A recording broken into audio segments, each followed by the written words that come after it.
What do you think alcohol and ancient Egyptian eyeliners have in common? Surprisingly, alcohol has a lot in common with the original eyeliners of ancient Egypt. For one thing, both have antibacterial properties. For another, they both come from the same word, the Arabic kuhul, formed from the Arabic root KHL. Thus the words al-kuhl and kohl appear. Now connect the word alcohol with ghoul.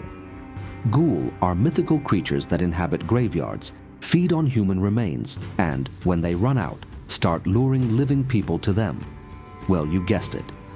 Actually, you hardly know this, but the term alcohol may have much more sinister origins than you'd think. It's possible that the root of the word is related to the word ghoul, or ghoul, specifically like the demonic spirit that consumes flesh in mythology. This means that this fascinating and irresistible drink may in fact mean spirit that eats the body, a meaning that seems to have been buried in the sands of time. Did you know that, since the 1600s, a well-known slang term for empty liquor bottles has been dead man's? This was around the time that the term liquor came into common usage. But today that's been dropped, so let's get back to the topic of this video. Does the word alcohol really mean spirit that eats the body? Well, the truth is much more complicated. The word alcohol can be traced back to 1672, according to the Merriam-Webster's online dictionary. It derives from an Old Spanish word, which in turn is derived from the Arabic al-Kuhul or al-Kuhl. As mentioned at the beginning, this was the word used to name the final product extracted from the powdered minerals that were used to create the precursors of today's eyeliner. But why did a word describing cosmetics begin to be used to refer to a beverage at all? The reason is that fine cough in those days was created through a complex process of repeated purification, similar to distillation. A distillation method traditionally used to create spirits. In fact, although spirits and alcohol are sometimes used interchangeably, they are technically different. Alcohol is a term used to describe any beverage containing ethanol in an amount of at least 3% and can go up to 50% or even more. Incidentally, some of the strongest alcohols in the world have up to 96% alcohol content. From humble beer to strong vodka, liquor is a more general term for any beverage containing alcohol, regardless of its quantity. Spirits, on the other hand, are alcoholic beverages made by distilling a fermented liquid. They are usually hard alcoholic beverages of at least 20% alcoholic strength and without added sugar. Examples are rum, gin, tequila, and vodka. But why are they called spirits? There is no definitive answer here. The word spirit itself comes from the Latin word spiritus, which literally means breath. In addition, it has a host of other meanings which, according to Merriam-Webster, include animating or vital principle that gives life to physical organisms, a supernatural being or entity, such as a spirit, soul, or even the Holy Spirit, also capable of possessing living beings, the immaterially intelligent or conscious part of man, the activating or essential principle that influences man, the living or energetic character in a person's actions or behavior, and of course, a liquid containing ethanol and water distilled from an alcoholic liquid or fermentable material. It is said that during the distillation process, the living, active element of the fermented liquid is separated from the rest, as if released from its body, turning into steam. The steam of the isolated substance then becomes liquid again, but now it is purer and stronger than ever. From the vapor to the substance itself, references to spirits in the process of creating spirits are everywhere. In fact, there is a curious term for the liquid that is lost during the aging process of a drink. It is called the angel's share. The name comes from the belief that angels drink, in other words, take their share of the alcohol through the evaporated portion. While this term was originally associated with the aging of whiskey, it was quickly adopted by the entire distilling industry. And something else interesting. In some places, they call this stuff the devil's share. Throughout our history, alcohol has been intricately linked to human civilization. From celebrations to religious rituals, we'd be hard-pressed to find an event in which alcohol didn't play some role.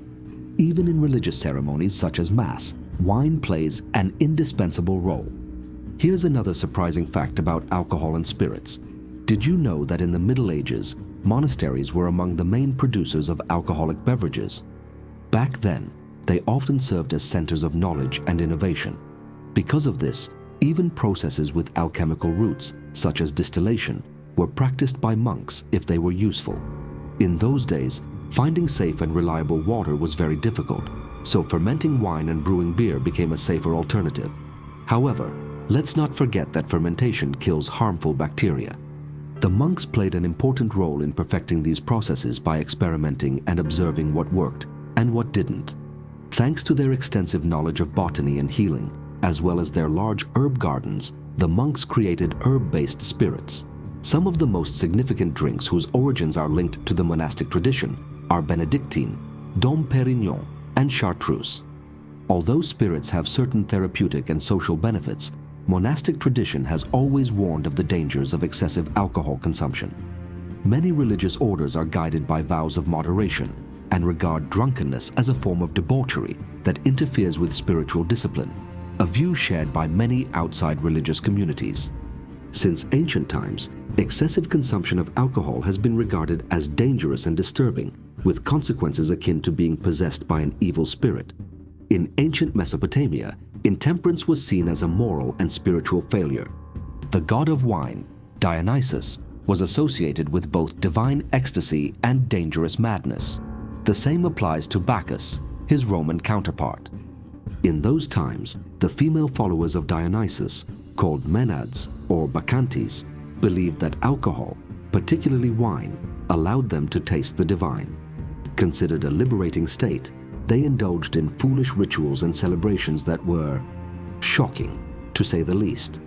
But while these practices were thought to be performed in honor of Dionysus, in the hopes of gaining the favor of the god, such states of madness and ecstasy often led to self-destruction. Seneca, the younger Roman philosopher Stoic, sums this up very well in his thought, which reads, "Drunkenness is nothing but voluntary madness. Even the Bible has repeatedly warned against excessive drinking." Proverbs 23:29-35 illustrates this point brilliantly. "Who has woe? Who has sorrow? Who has strife? Who has complaints? Who has needless bruises?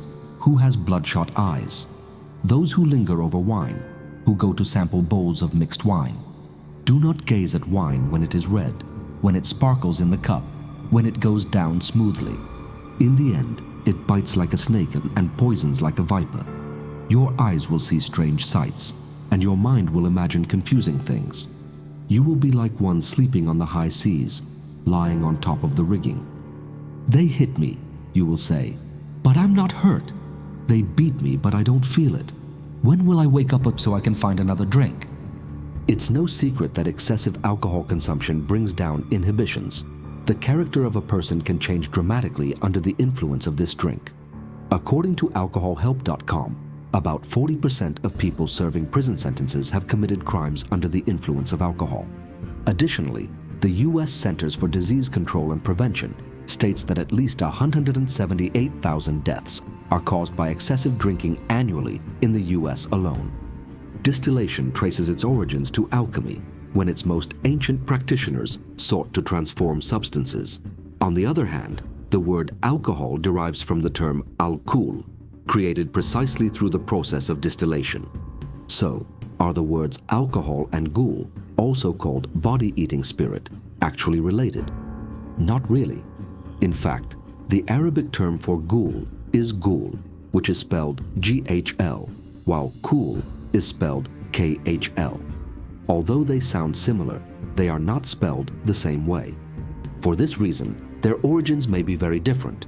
However, although they are not literally the same, the comparison between alcohol and spirits, such as ghouls who devour bodies, for example, is not entirely inappropriate. Like ghouls, excessive alcohol consumption can destroy not only the body, but also the mind of a person. Alcohol is a known depressant that affects thoughts, emotions, and behavior. Spiritually, it is said to lower vibrations.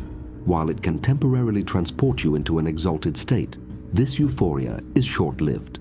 The next day you will inevitably face a hangover accompanied by pain, guilt, and regret. If achieving true enlightenment and euphoria is your goal, overindulging in this type of spirits may not be the best way to achieve it.